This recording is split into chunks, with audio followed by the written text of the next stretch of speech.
In large grassy areas, big weeds such as dandelions, thistles and docks can quickly spread and become a real nuisance. Forget about using chemical sprays or root weeders.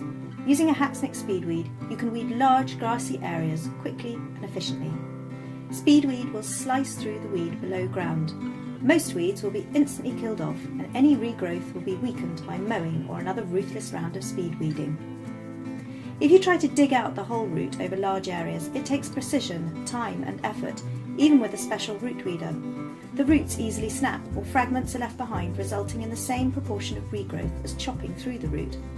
With a speedweed, just a quick push and slice will take out the weed, slicing through the root with the sharpened stainless steel cutting scoop.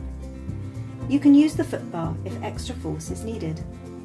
You can quickly clear your lawn of nuisance weeds such as dandelions and thistles, tackle big weeds on grassy banks and verges, and clear paddocks and orchards of invading docks, and win the fight against big weeds with a Hatsnick speedweed.